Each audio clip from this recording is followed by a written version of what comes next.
In The Wasteland, T.S. Eliot alludes to philosophies from Eastern and Western religions to point out the importance of religion as a moral compass and to criticize spiritual death and decline in post World War I Europe. Eliot attempts to seek common threads through multicultural strands. As a result, he takes bits and pieces of religious allusions here and there that meld together in order to instill a firm sense of spirituality in those living in a modern wasteland. He wrote The Wasteland based on life after World War I and how he believes society had changed because of the war. He describes the people living in a wasteland, stuck, lacking spirituality, and replacing it with lust. Eliot comments on what he believes to be the fact that society is gradually placing less importance on religion. He describes a bleak, desperate wasteland that needs religion, a now decaying tradition. He wants religion to guide people and bring them out of their saddened wastelands. Thus, he hopes that civilians across Europe have some kind of religious awakening so they can save themselves from their dull, unproductive lives.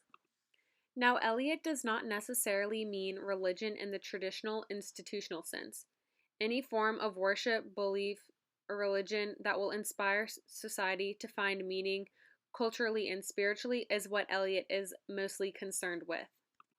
Eliot puts a very large emphasis on religion, and he portrays society suffering from spiritual death and numbness. Eliot uses concepts and ideas from a variety of spiritual traditions because he wants the individual to find his or her own happiness and awareness through whatever religion. Eliot criticizes how humans in the modern wasteland have become almost like machines, going through the same motions every day and hating life while doing so. By introducing different religions, he is allowing the individual to break from conformity and pick and choose. In the first chapter, The Burial of the Dead, the title of which refers to the burial service of the Anglican Church, Eliot says, "What are the roots that clutch, what branches grow out of this stony rubbish? Son of man, you cannot say or guess, for you know only a heap of broken images, where the sun beats, and the dead tree gives no shelter, the cricket no relief, and the dry stone no sound of water." The stony rubbish indicates a place that is inhospitable to life, just like Europe after World War I. By making a connection between Europe and a wasteland, Eliot points out that culture and religion and spirituality are unable to grow anymore in society. The Europeans have lost contact with their traditional roots. The roots cannot grow because the soil that would allow growth has been replaced by stones, symbolizing infertility. Eliot paints Europe after World War I as a dry, barren wasteland full of death and fragmentation.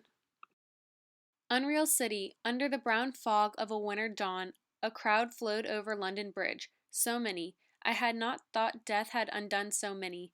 Sighs, short and infrequent, were exhaled, and each man fixed his eyes before his feet. The Europeans are almost like zombies. Here, Eliot alludes to Dante's Inferno when Dante the Pilgrim describes the large crowd of people in hell who are neither good nor bad.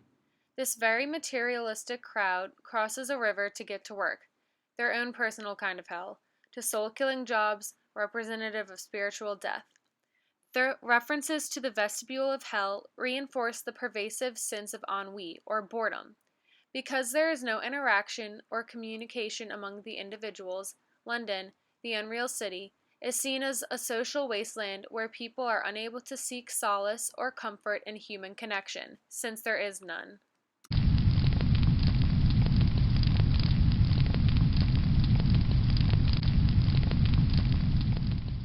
Eliot uses Dante's Inferno to describe the descent into hell, which is itself a wasteland. Eliot not only mentions Christian doctrines, but even alludes to concepts from Greek mythology. The classical mythological allusion is juxtaposed with something contemporary. Virtually, there is a lack of culture in modern Europe after World War I, compared to a past Eliot sees as having a much more rich and stable culture. From the mythology, Eliot considers how new life springs out of death, a concept that precedes the Bible. It started with the Fisher King from Arthurian legend and then later became associated with Jesus.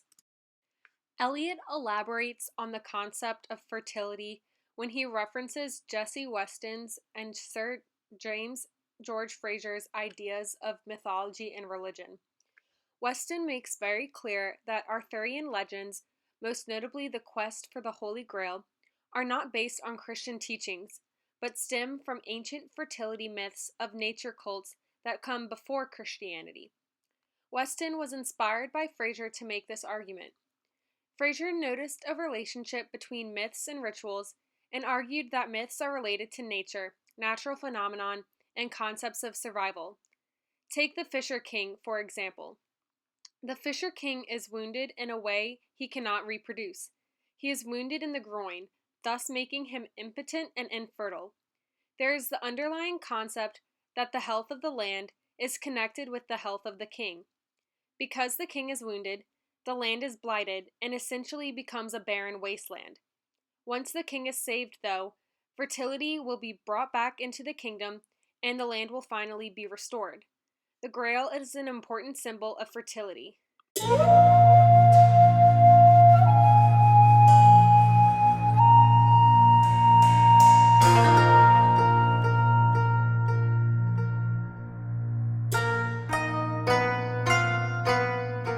Eliot begins the transition from Western philosophy to Eastern philosophy when he titles the third chapter The Fire Sermon, an Asian reference to Buddha's fire sermon. In this sermon, Buddha calls for a denial of the senses. A central theme Eliot seems to explore is how sterility has replaced fertility. Europeans have a sterile burning of lust with no spiritual component. Pointing at the issues with fertility is pointing out the need for religious renewal. Eliot specifically notes the collocation of the two representatives of Eastern and Western asceticism at the culmination of Chapter 3 is not an accident. The poem reads, "To Carthage then I came, burning, burning, burning, burning. O Lord, thou pluckest me out. O Lord, thou pluckest, burning." These lines come from St. Augustine's Confessions. The I being referred to is the youthful Augustine, a believer of asceticism, or severe self-discipline for religious reasons. The burning, burning, burning, burning comes from Aditta Pariyaya Sutta's fire sermon. Buddha preaches, if you detach yourself from temptations and distance yourself from the fascinations that bog you down, you will become liberated. Eliot is stressing the importance that using classical teachings and literature might help individuals to understand and solve the daily problems they face in modern society. Again, Eliot alludes to the crucifixion of Christ and the issues regarding the lack of fertility when he describes the desperate wasteland of a period before the resurrection of Christ. It is essential for the Savior to die in order to bring life to the Christians. Here is no water, but only rock. Rock and no water, and the sandy road. The road winding above among the mountains, which are mountains of rock without water. If there were water, we should stop and drink. Amongst the rock, one cannot stop or think. Sweat is dry, and feet are in the sand. If there were only water amongst the rock, dead mountain mouth of carious teeth that cannot spit, here one can neither stand nor lie nor sit. There is not even silence in the mountains, but dry, sterile thunder without rain. There is not even solitude in the mountains, but red, sullen faces sneer and snarl from doors of mud-cracked houses. In this decayed hole among the mountains, in the faint moonlight, the grass is singing over the tumbled graves. About the chapel, there is the empty chapel, only the wind's home. It has no windows, and the door swings. Dry bones can harm no one. Only a cock stood on the roof tree. Cocorico, cocorico.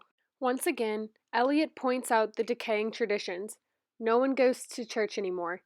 The crowing cock is a biblical reference to when Peter denied Jesus 3 times. Eliot continues the allusions to Eastern religion with the 5th chapter titled, What the Thunder Said, a Voice in the Upanishads. The people would ask the voice, Prajapati, the creator, to give them instruction. Prajapati utters one syllable, Da.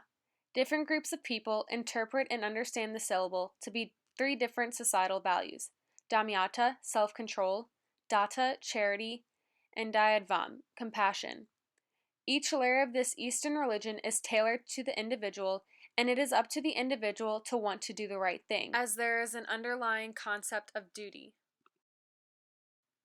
In other words, the people, gods, and demons went to Prajapati by their own will for help solving their problems. Prajapati did not preach, but forced them to think on their own. The idea was already in these creatures. By using this Hindu narrative, Eliot gets across the idea that European society can possibly learn from these Eastern philosophies. The introduction to different cultures also helps the people become more culturally diverse. The concepts in What the Thunder Said might even offer a solution that will get Europeans out of their religious wastelands.